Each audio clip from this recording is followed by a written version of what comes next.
ሰላም ተማሪዎች እንደምናላችሁ ጸረናያ ነኝ ከሳቋማ በአዲስ አበባ ዩኒቨርሲቲ ጂኦሎጂካል ሳይንስስ ዲፓርትመንት ሌክቸረር።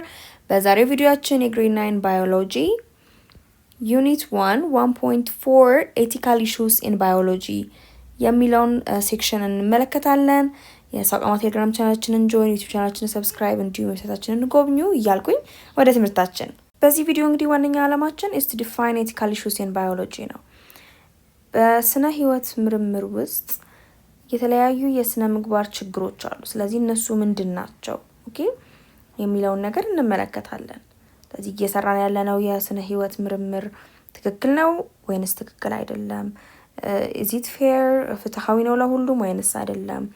ይጎዳዋል ያንን ህይወት ያለው ነገር ወይንስ ይጠቅመዋል የሚሉትን ጥያቄዎች የምንመልስበት ነው ማለት ነው this ethical issues የምንላቸው። ስለዚህ እነዚህን ነገሮች ዲፋይን እናደርጋለን እናብራራለን። እንዲሁም ደግሞ we'll explain ethical issues in medicaments ስለ መድኃኒቶች ያለውን የስነ ምግባር ችግር እናያለን ማለት ነው። ለምሳሌ መድኃኒቶች በምርምር በሚገኙበት ጊዜ እነዛን መድኃኒቶች ማን ላይ ነው መሞከር ያለብን፣ በማን ፈቃድ ነው መሞከር ያለብን የሚሉትን ጥያቄዎችም የምንመልስበት ነው ማለት ነው። በመጨረሻ ምን እናያለን? respect ethical issues in biology የሚለውን ሴክሽን እናያለን። ይሄ ደግሞ ምንድነው? አንድ ሳይንቲስት አንድ ተመራማሪ የስነ ህይወት ምርምር በሚያደርግበት ጊዜ ሊከተላቸው የሚገቡ ስርዓቶች አሉ። ስለዚህ እነሱ ስርዓቶች ምንድናቸው? ፍትሃዊ በሆነ የህይወት ያለውን ነገር ሴፍቲ ጥንቃቄውን በያዘ መልኩ እንዴት አድርጎ ነው ምርምር ሊያካሄድ የሚችለው የሚለውን እንመለከትበታለን። ሁልጊዜም እንደምንለው ወደ ዋናው ሴክሽን ከመግባታችን በፊት self questioning አለን አይደለም? ራሳችንን እንጠይቅን ጥያቄ what do I know about ethics and biological studies and what do I want to learn from this section? በተለያዩ የስነ ህይወት ጥናቶች ውስጥ ልንከተለው ስለሚገቡን የስነ ምግባር ሁኔታዎች አውቃለሁ ወይ፣ እንዲሁም ደግሞ ምንስ ነው መማር የምፈልገው ከሴክሽን የሚለውን ነገር ራሳችሁ ለመጠየቅ ሞክሩ። በመጀመሪያ why do sciences have ethical dilemmas የሚለውን ጥያቄ ስንመልስ ሳይንስስ የተለያዩ የሳይንስ ዘርፎች በተለይ ደግሞ እንደ ባዮሎጂ ያሉ የሳይንስ ዘርፎች የተለያየ ኤቲካል ዳይላማስ አሏቸው ወይም ደግሞ የስነ ምግባር አጣብቂኝ ውስጥ ሊያስገቡ ይችላሉ። so this ethical dilemmas ውስጥ ያስገባሉ ማለታችን ነው። አንድ ተመራማሪ የስነ ህይወቶችን ሲያጠና ማድረግ ያለበትና የሌለበት ትክክል የሆነ right yes እና wrong የሆነውን ነገር መለየት አለበት። so ያገኘውት ነገርን ማድረግ ስለምችል ልጠቀምበት ወይንስ መጠቀሜ ትክክል ነው አይደለም የሚለው ጥያቄ ውስጥ መግባቱ ስለማይቀር ማለት ነው። so this ethical issues in biology are those issues that arise concerning the rightness or wrongness of using biological discoveries for the health and well-being of humans. ስለዚህ ኤቲካል ኢሹስ የምንላቸው የስነ ምግባር ጉዳዮች በባዮሎጂ የምንላቸው የትኞቹን ጉዳዮች ነው ማለት ነው? የአንድን ምርምር ትክክለኛነትና ስህተት የሚያስጠይቁ ጉዳዮችን ነው ማለት ነው this ethical issues የምንለው ማለት ነው። ስለዚህ እነዚህን የተለያዩ በባዮሎጂ የተገኙ በስነ ህይወት ጥናት የተገኙ ግኝቶችን ዲስከቨሪዎችን ለጤንነት እንዲሁም ደግሞ ለተለያየ የሰው ልጅ አገልግሎት እንጠቀመው እሱን መጠቀማችን ልክ ነው አይደለም የሚለውን ሐሳብ የሚያስነሱትን ጉዳዮች ነው this ethical issues የምንለው። so this ethical issues in biology deal with a variety of concerns. የስነ ምግባር ጉዳዮች በባዮሎጂ ከብዙ ነገሮች ጋር ልናገናኛቸው እንችላለን። it could be related with that of the biotechnology የባዮሎጂ እውቀትን ተጠቅመው የቴክኖሎጂ እድገቶች የሚሰሯቸው ስራዎች አሉ። እነሱን በተመለከተ ሜዲሲን ህክምናውን መድኃኒቶች ላይ ከመድኃኒቶች ጋር በተገናኘ and the environment እንዲሁም ከአካባቢው ጋር በተገናኘ እነዚህ ጉዳዮችን ልናነሳ እንችላለን ማለት ነው። so it includes this rightness or wrongness of using biotechnological informations, products or devices on human health and lifestyles and livelihood systems. ስለዚህ this ethical issues በምናገኛቸው በስነ ህይወት ጥናት የምናገኛቸው አዳዲስ ግኝቶች አዳዲስ እውቀቶች መጠቀማችን ትክክል ነው ወይንስ ስህተት ነው የሚለውን ነገር የምንጠይቅበት ማለት ነው። ምን ለይበት ነው this ethical issues ምንላቸው። ኦኬ። ስለዚህ ያገኘነው ፕሮዳክት ያገኘነው ምርት የተሰራው ዲቫይስ የተሰራው መሳሪያ እና በሰው ልጆች ጤና ላይ የአኗኗር ዘይቤ ላይ እንዲሁም ደግሞ ስርዓት ላይ መጠቀማችን ትክክል ነው አይደለም የሚለውን ነገር የምንመልስበት እንደ ሩል ቡካችን ነው ማለት ነው። ኦኬ የመመሪያ መጽሐፋችን ነው ማለት ነው። this ethical issues ምንላቸው። ኦኬ እስቲ አሁን inquiry activity 1.5 ብንሰራ it says invite forester and discuss ይለናል። በደን አካባቢ የሚኖር የደን ጠባቂ ሰራተኛን ሰውን በመጋበዝ ተወያዩ ቀጣዮቹን ጥያቄዎች ነው የሚለን። ስለዚህ እስቲ ምን ልትወያዩ እንደምትችሉ እንመልከት። መጀመሪያ ልትወያዩ የምትችሉት is the unethical treatments of plants being practiced by human beings ነው። የሰው ልጆች እጽዋትን ስነ ምግባር በጎደለው መልኩ እንዴት የተጠቀሟቸው እንዳሉ ነው የምትወያዩት። ስለዚህ በውይይታችሁ መሀል ምን ልታነሱ ትችላላችሁ?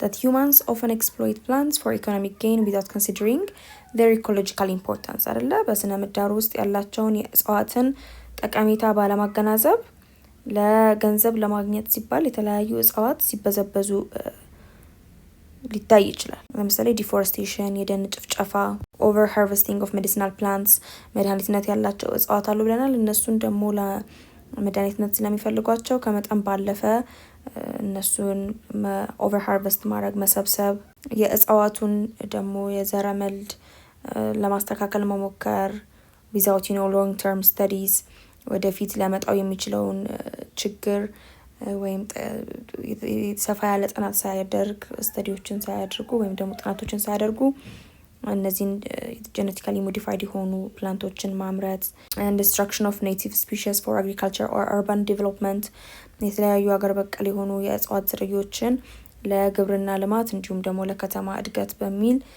መጨፍጨፍና ማውደም ስለመሳሰሉ አክሽኖች ስለእንደዚህ አይነት ተግባሮች ነው ማለት ነው ልትወያዩ የምትችለው። ሶ እነዚህ ደግሞ these actions not only harm plant life but also disrupt ecosystem and biodiversity የእጽዋቱን ህይወት መጉዳት ብቻ አይደለም እስካሁን የጠቀስናቸው ነገሮች እንዲሁም ደግሞ የስነ ምህዳሩን እና የብዝሃ ህይወቱንም ነገር የሚረብሽ የሚጎዳ ተግባራት ናቸው ማለት ነው። ስለዚህ እነዚህን ስለመሳሰሉ ሀሳቦች ልትወያዩ ትችላላችሁ ከፎረስተሩ ጋር። ሌላኛውም ትወያዩበት ደግሞ ሀሳብ is respecting the physical and biological materials of plants ነው።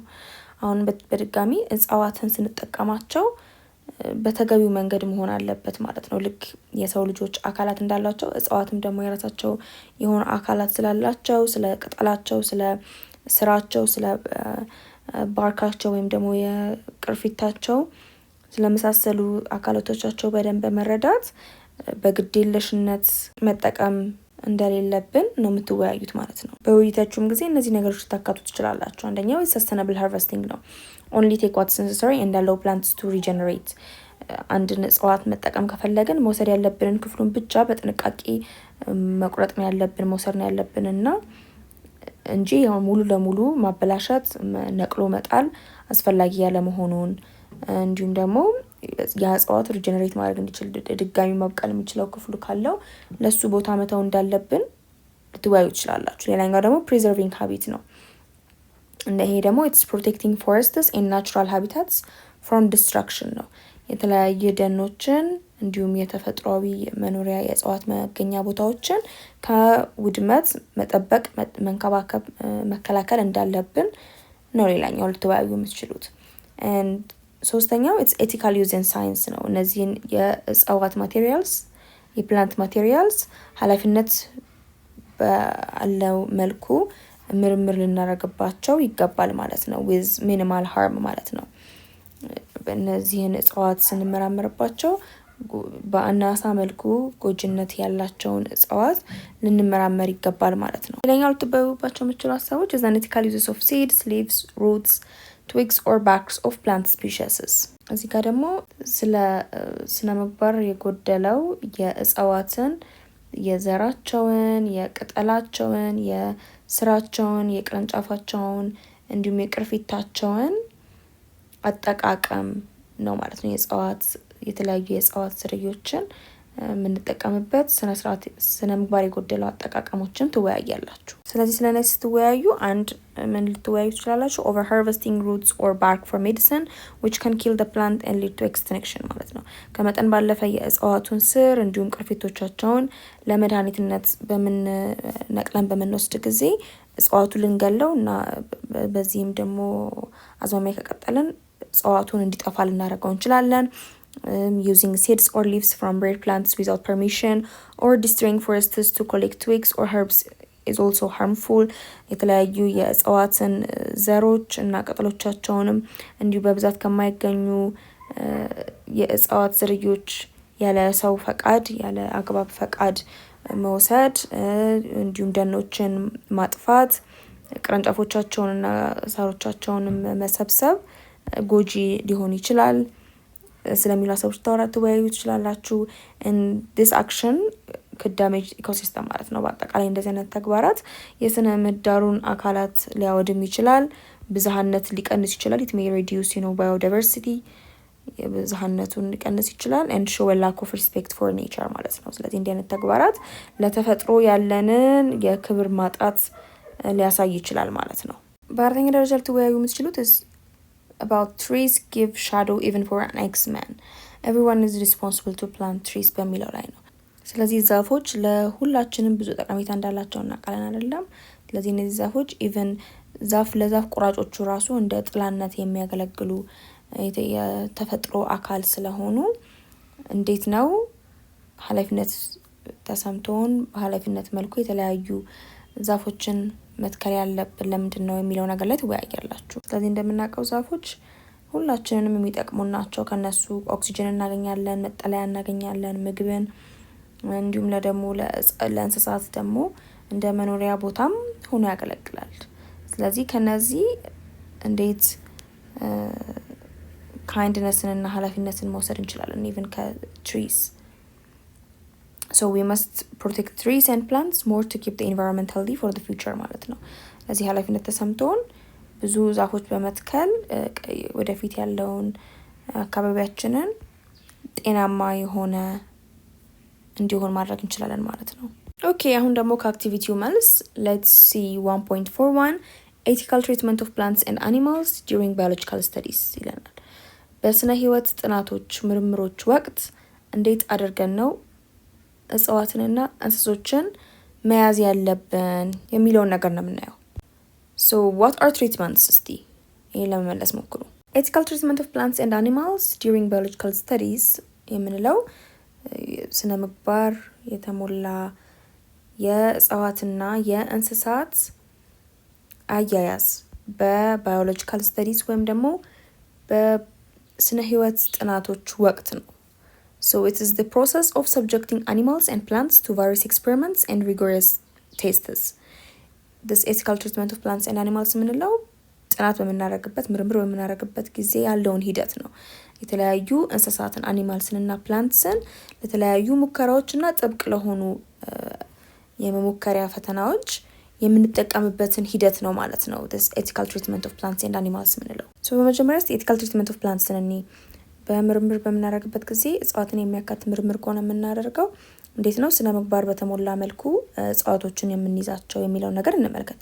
so plants are primary producers and feeders for all living organisms አይደለ በምድራችን ላይ ያሉ ለሁሉም ህይወት ላላቸው ነገሮች ምግብ አምራቾቹ እጽዋት ናቸው right so trees are living organisms that properly function in decentralized forms without any centralized order providing units which is the brain ዛፎችን ብንወስድ they are living organisms አይደል ህይወት ያላቸው ነገሮች ናቸው በአግባቡ ፈንክሽን ማድረግ የሚችሉ መስራት የሚችሉ የእያንዳንዱ የሰውነት ክፍል ይዘው የተለያዩ ተግባራትን ማከናወን የሚችል አካል ያላቸው ናቸው አይደለም ልክ እንደ ሰው ልጅ ምንም እንኳን ጭንቅላት ባይኖራቸው ግን ኮምፕሌክስ የሆኑ የራሳቸው የሆነ ስርዓት ያላቸው ህይወት ያላቸው ነገሮች ናቸው ስለዚህ ልንከባከባቸውና ልናከብራቸው ይገባል ማለት ነው So subjecting plant species to severe life-threatening conditions leads to a total disappearance of the plant species. ለተለያዩ የእጽዋት ዝርዮችን ለህይወታቸው አስጊ በሆነ ሁኔታ ውስጥ በማስገባት መጠቀም ወይም ማጋለጥ ሙሉ በሙሉ ያ የእጽዋት ዝርያ እንዲጠፋ ሊያደርገው ይችላል። So collecting seeds, የእጽዋቱን ዘር መሰብሰብ, berries, ፍራፍሬዎችን መሰብሰብ፣ their roots ስራቸውን፣ ቅጠሎቻቸውን their leaves፣ bark ቅርፊቶቻቸውን፣ እንዲሁም their flowers ወይም አበቦቻቸውን ለፐርሰናል ዩዝ for personal use ለግል ጥቅም ለማዋል ለግል ጥቅም ላይ ማዋል፣ ሜዲካመንትስ መድኃኒትነት ለማዋል and other purposes ለምሳሌ tooth brushing ሊሆን ይችላል፣ የጥርስ መፋቂያ ለመስራት ሊሆን ይችላል። እንደዚህ አይነት ተግባራት they affect the survival of the plant species and the community that depends on the plants የእጽዋቱን ዝርያ በህይወት የመቆየት ነገር ሊጎዳ ይችላል። በተዘዋዋሪም ደግሞ በዛ በእጽዋቱ ስር ይኖሩ የነበሩ ሌሎች ከእጽዋቱ ጋር ያላቸው ከእጽዋቱ አቅራቢያ ይኖሩ የነበሩ ዝርዮችንም ሊጎዳ ይችላል ማለት ነው። ስለዚህ በጥንቃቄ ነው ልንጠቀም የሚገባን የእጽዋቶችን ክፍሎች። ስለዚህ የኤቲካል ትሪትመንት ኦፍ ፕላንትስን ብንመለከት ወይም ስነ ምግባር የጎደላቸውን የእጽዋት አያያዝን ብንመለከት አንደኛ is testing seeds or berries through destructive rays ነው። የተለያዩ የእጽዋት ዘሮችን እና ፍራፍሬዎቻቸውን በጎጂ በሆነ ጨረር በሚያፈርስ ጨረር ሙከራ ማድረግ ይሄ አንኤቲካል ትሪትመንት ነው። ሁለተኛው is cutting tree terminals for experiments ነው። የዛፎችን የላይኛውን ጫፎች ለተለያዩ ሙከራዎች በሚል መቁረጥም this is also unethical treatment and consumption of all seeds and fruits without conservation ምንም አይነት ጥበቃ ሳያደርጉ ሁሉንም የእጽዋቶችን ዝርዮችና ፍራፍሬዎች መጠቀም እንዲሁም unplanned cutting of trees or deforestation ናቸው። ያልታቀደበት ዛፎችን መቁረጥ ወይም የዛፎች የደን ጭፍጨፋ this is also an ethical treatment of plants ነው ማለት ነው። ስነ ምግባር የጎደለው የእጽዋት አያያዝ ነው ይሄ። በተጨማሪም burning forests and seedlings for farmlands ይሄም unethical treatment ነው። ለግብርና ወይም ለእርሻ መሬት ለማግኘት ሲባል የተለያዩ ደኖችን ማቃጠል፣ ገና እያበበ ያለ ችግኞችን ማቃጠል ይሄም unethical treatment ነው። እንዲሁም restructuring the shapes of trees for aesthetic appeal ይሄም unethical treatment ነው። የተለያዩ የዛፎች ቅርጽ አለ፣ እነሱን ቅርጻቸውን እንደገና ለኛ በሚመች ውበት ይሰጣል በሚል ሀሳብ ዛፎቹን ቅርጻቸውን ለማሰማመር መቆራረጥ ይሄም unethical treatment of the plants ነው ማለት ነው። so care for plants is an ethical treatment ለእጽዋት እንክብካቤ ማድረግ ስነ ምግባር ያለው አያያዝ ነው እጽዋትን and important for saving the jeopardized species and conserve for our common future በአደጋ ላይ ተጥለው ያሉ የተለያዩ ዝርዮችንም ለማትረፍ ይጠቅማል። እንዲሁም ደግሞ የወደፊት ህይወታችንን ይጠብቅልናል ማለት ነው። so it's ethical to plant trees and it's a national responsibility ስለዚህ የተለያዩ ዛፎችን እጽዋቶችን መትከል የሁላችንም ኃላፊነት ነው ማለት ነው። እሺ አሁን ደግሞ ethical treatment of animals and experiments የሚለውን እንመልከት። ስነ ምግባር በተሞላ መልኩ እንስሳትን ለተለያዩ ሙከራ ወይም ደግሞ የምርመራ ሙከራዎች ላይ እንዴት አድርገን ነው ልንይዛቸው የሚገባው የሚለውን እንይ። so in biological studies በስነ ህይወት ጥናቶች ውስጥ researchers use animals to gain scientific understanding of the world የተለያዩ ተመራማሪዎች እንስሳትን ይጠቀማሉ አይደለ በአለም ላይ ያለ የተለያየ ሳይንሳዊ አረዳዶችን ለመረዳት so the ethical treatment of animals is a moral question እንስሳትን ስነ ምግባር በተሞላ መልኩ መያዝ በምርምር ጊዜ ይሄ የሞራል ጥያቄ ነው አይደለ ወይም ደግሞ የግብረገብ ጥያቄ ነው የግብረገብነት ጥያቄ ነው so whether it is acceptable to harm animals for scientific research ማለት ነው የእነዚህን እንስሳት መጉዳት ለሳይንሳዊ ጥናት ሲባል ተቀባይነት አለው ወይንስ የለም የሚለውን ነገር ማሰቡ ማለት ነው። so animals are sentient creatures that have a nervous system እንስሳት ስሜት ያላቸው ፍጥረታት ናቸው። nervous system ስላላቸው ማለት ነው የነርቭ ስርዓት ስላላቸው ስሜት ያላቸው ፍጥረታት ናቸው። so they feel painful feelings የሚያም ህመም ይሰማቸዋል ህመም ስሜት ይሰማቸው ይችላል and emotional stressም ሊያጋጥማቸው ይችላል ወይም ደግሞ የስሜት ውጥረትም ሊያጋጥማቸው ይችላል። በተጨማሪም የራሳቸው ፍላጎት እና እንዲሁም ደግሞ ዋጋ ያላቸው ፍጥረቶች ናቸው these animals so given this it's unethical to harm animals during experiments or rigorous testing ለዚህ ይሄንን ከግንዛቤ ውስጥ በማስገባት በምርምር በሳይንሳዊ ጥናት በስነ ህይወት ጥናት ጊዜ በሪሰርች ጊዜ እንስሳትን መጉዳት በሙከራ ጊዜና በምንፈትንበት ጊዜ እንስሳትን መጉዳት ስነ ምግባር የጎደለው ተግባር ነው ማለት ነው። በመሆኑም researchers must reduce impacts of unethical treatments of animals through the 3 R's principle described below። ተመራማሪዎች እንደዚህ ስነ ምግባር የጎደለውን አያያዝ በእንስሳት ላይ እንዳይኖርና ያለውንም ተጽዕኖ ለመቀነስ እነዚህን 3 መርሆች ይከተላሉ። ኦኬ እነዚህ መርሆች ሪዳክሽን፣ ሪፋይንመንት እና ሪፕሌስመንት ናቸው። ሪዳክሽን ወይም መቀነስ የሚለው መርህ ምንድነው የሚያደርገው? it aims to minimize the number of animals used in experiments። በተለያዩ የሳይንሳዊ ጥናት ወቅት የምንጠቀማቸውን የእንስሳት ቁጥር መቀነስ ወይም ማሳነስ ነው። ምን በማድረግ በኢምፕሩቪንግ ኤክስፐሪመንታል ቴክኒክስ and sharing informations with others ማለት ነው። የሙከራ ዘዴዎቹን በማሻሻል እና እንዲሁም ደግሞ አንድ ሰው ያንን ጥናት አድርጎት ከነበረ እሱን ጥናት ለሌሎቹ በማጋራት በተደጋጋሚ ተመሳሳይ የሆነ የምርምር ሙከራ በእንስሳቱ ላይ እንዳይደረግ መቀነስ ማለት ነው። ኦኬ ስለዚህ ነው አንድ ሰው ምርምር አድርጎ ጥናት ያጠናውን ጥናት በወረቀት መልክ ፐብሊሽ አድርጎ ለሌሎች ተመራማሪዎች ሼር የሚያደርገው የሚያጋራው ማለት ነው። ኦኬ እንዲሁም ደግሞ ፕሬዘንት የሚያደርገው ግኝቱን የሚያሳውቀው ማለት ነው። ሌሎች ተመራማሪዎች ከሱ ግንዛቤ አግኝተው ጥናታቸውን መቀጠል እንዲችሉ ማለት ነው። በተጨማሪም ደግሞ የሙከራ ጥናቱን ሲያደርጉ ሙከራ የሚያደርጉባቸውን ዘዴዎች በማሻሻል በትንሽ እንስሳት ላይ ብቻ ሙከራ በማድረግ ጥናቱን ማካሄድ እንዲችል ማስደረግ ነው። ለምሳሌ 100 አይጦች ላይ ሙከራ ይደረግ ከነበረ ግን ኤክስፔሪመንታል ቴክኒኩን ኢምፕሩቭ በማድረግ በማሻሻል በ20 አይጦች ላይ ብቻ ሙከራ ማድረግ እንዲቻል የማድረጉን መንገድም ማመቻቸት it's one way of reduction የምንለውን መርህ መከተል ማለት ነው። ሁለተኛው R ደግሞ is refinement ነው። it's cleansing experiments in a way that enables to reduce suffering of animals using less invasive techniques። ይሄኛው ደግሞ ለሙከራ የምንጠቀማቸውን እንስሳት ሁለተኛው R ደግሞ refinement ነው። ይሄኛው ደግሞ it's cleansing experiments in a way that enables to reduce suffering of the animals using less invasive techniques። ሙከራ በምናደርግበት ጊዜ በእነዚህ እንስሳቶች ላይ ህመማቸውን ወይም ስቃያቸውን የመቀነስ መርህ ነው።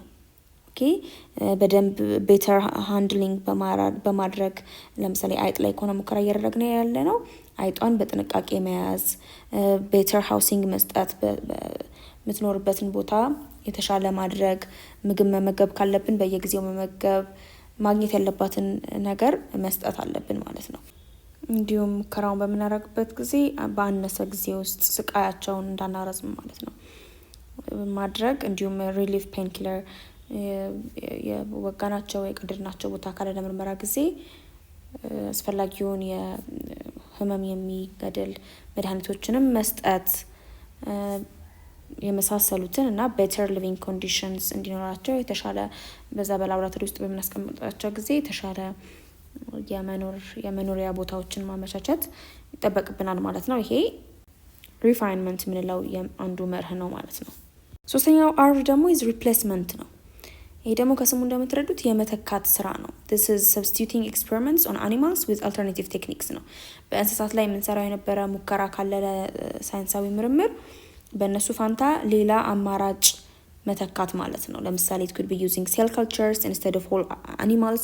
ሙሉ እንስሳ ላይ ሙከራ ከማድረግ የእንስሳውን የተወሰነ ህዋሳት ወስዶ ህዋሳቱን አራብቶ በላቦራቶሪ ውስጥ እነዛ ካልቸር የተደረጉ ህዋሳት ላይ ሙከራውን ማራመድ፣ ባዮሲንተሲስ በላቦራቶሪ ውስጥ የተሰሩ የሰው ሰራሽ የሆኑ አካሎችን ወይም ህብረ ህዋሳትን በመስራት and computer stimulated models በኮምፒውተር እገዛ የተሰሩ የሞዴሎች ወይም ደግሞ ምስሎችን በመጠቀም እንስሳት ላይ ሙከራ ከማድረግ ይልቅ በእነዚህ ምትኮች ሙከራውን ማድረግ ኤክስፐሪመንቱን መስራት ይቻላል ማለት ነው። ስለዚህ ለምሳሌ የሰዎች ህዋሳትን ወስዶ በላቦራቶሪ ውስጥ ካልቸር በማድረግ እነዛ ካልቸር ያደረግናቸው ህዋሳት ላይ ሙከራችንን ኤክስፐሪመንቴሽናችንን መሞከር እንችላለን ማለት ነው። አይጦች ላይ ወይም ደግሞ ሌሎች እንደ ራቢት እንደ ጥንቸል ያሉ እንስሳት ላይ ሙከራ ከማድረግ ይልቅ ማለት ነው። ስለዚህ በሪፕሌስመንት ደግሞ አሁንም አንኤቲካል ትሪትመንት ኦፍ አኒማልስን መቀነስ እንችላለን ማለት ነው። ኦል ራይት አሁን ደግሞ ኢንኳሪ አክቲቪቲ 1.6 learn from zoologist የሚለውን አክቲቪቲ እንሰራለን። ስለዚህ you invite a zoologist to participate in a group discussion about አሁንም በክፍላችሁ ውስጥ የምትወያዩበት የሆነ አክቲቪቲ ስለሆነ የእንስሳት ተመራማሪ ዞኦሎጂስት ነው የምንለው አይደለም። ስለዚህ የእንን እንስሳት ተመራማሪ ተጋብዙና በግሩፕ ሆናችሁ በቡድን ሆናችሁ ትወያያላችሁ ስለ ቀጣዮቹ ሀሳቦች። አንደኛው የምትወያዩበት ሀሳብ is about the conservation of animals as sentient creatures ስለተለያዩ እንስሳት አጠባበቅ ስሜት እንዳላቸው ፍጥረታት እንዴት እንደሆነ ትወያያላችሁ። እንግዲህ ከእንስሳት ተመራማሪዎቹ ጋር ልትወያዩ የምትችላቸው ሀሳቦች ምንድን ናቸው? zoologists emphasize that animals are sentient beings capable of feeling pain, joy and stress. ማወቅ ያለብን ነገር እንስሳት ራሳቸውን የቻሉ ስሜት ያላቸው ህመም ሊሰማቸው የሚችል ደስታና እንዲሁም ውጥረት ሊያጋጥማቸው የሚችል ፍጥረታት መሆናቸውን ነው። So conservation efforts should respect animal welfare and not just focus on population numbers. ስለ ቁጥራቸው አበዛዝ ብቻ ሳይሆን ትኩረት ማድረግ ያለብን በተጨማሪም ስለ እነሱ ዌልፌር ስለ አጠቃላይ ደህንነታቸው ጥበቃ ልናደርግ ይገባናል ማለት ነው። በተጨማሪም ethical treatment is important in relocation or breeding programs.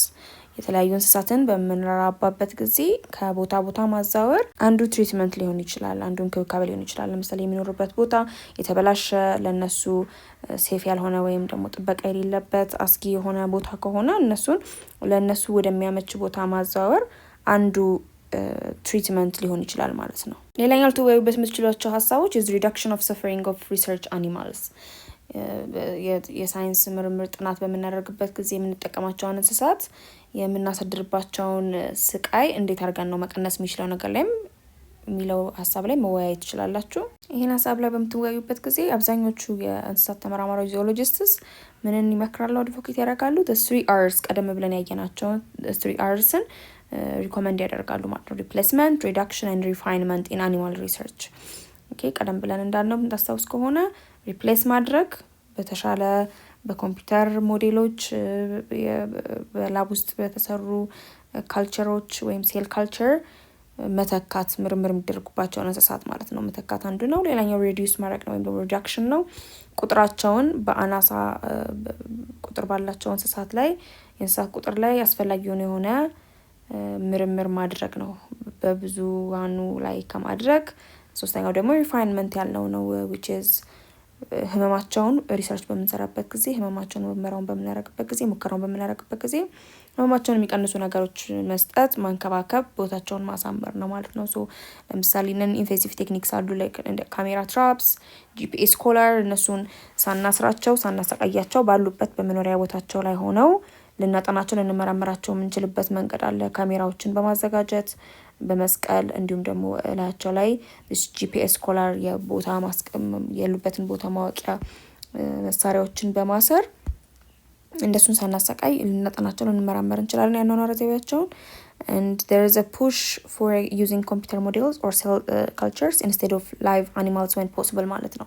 በህይወት ባለ እንስሳት ላይ ሙከራ ከማድረግ ይልቅ በላቦራቶሪ ውስጥ ያሳደግነውን የህዋስ ስብስብ ላይ ሙከራ ማድረግም አሁን እየተሰራበት ያለ ነገር መሆኑን ልንወያይበት እንችላለን። and then proper housing, enrichment and care can significantly reduce suffering ማለት ነው። በምን ምርምር ለናረገው አስቀመጥናቸው ቦታዎች ላይ መኖሪያቸውን ማመቻቸት፣ ምግብን መስጠት እና እንክብካቤ ማድረግ እነዚህ ሁላ የእነሱን ስቃይ ሊቀንሱልን የሚችሉ ነገሮች መሆናቸውን ልንወያይ እንችላለን ማለት ነው። ሌላኛው የምትወያዩበት ሀሳብ is habitat, species and ecosystem balance ነው። የእንስሳት መኖሪያ ቦታቸውን የተለያዩ የእንስሳት ዝርያዎች እርስ በርስ ያላቸውን መስተጋብር እንዲሁም ደግሞ የስነ ምህዳሩ ጋር ያላቸውንም ደግሞ መስተጋብር እንዴት አድርገን ነው ባላንስ የምናደርገው የሚለው ነገር ትወያያላችሁ። እዚህ ነጥብ ላይ ስትወያዩ ልታነሷቸው የምትችሉ ሀሳቦች is 1 protecting habitats is key to preserving species and ecosystem health የስነ ምህዳሩን ጤና ለመጠበቅ እንዲሁም ደግሞ የተለያዩ የእንስሳት ዝርያዎችን በህይወት ለማቆየት የመኖሪያ ቦታቸውን ፕሮቴክት ማድረግ ጥበቃ ማድረግ በጣም ቁልፍ ነገር እንደሆነ ማወቅ አለብን። and each species plays a role እያንዳንዱ ዝርያ በስነ ምህዳር ውስጥ የምናገኘው የእጽዋትም ሆነ የእንስሳት ዝርያዎች በጣም የራሳቸው የሆነ ሚና አላቸው።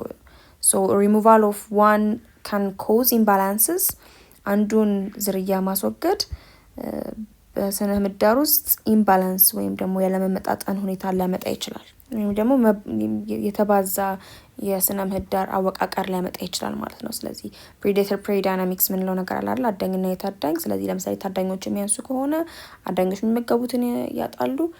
ስለዚህ እሱ የተዛባ የስነ ምህዳር አወቃቀር እንዲኖር ስለሚያደርግ ማለት ነው። so human activities like deforestation, pollution are major threats that must be addressed for long term balance ይህንን የተዛባ የስነ ምህዳር ሁኔታ ለመቀየር የነዚህ የሰዎች ተግባራት አሉ። የደን መጨፍጨፍ፣ የአካባቢ ብክለት የመሳሰሉት ነገሮች ሊታሰቡባቸውና ሊወገዱ ሊቀንሱ ይገባል ማለት ነው። ይህንን ባላንስ ለረጅም ጊዜ ለማምጣት ማለት ነው።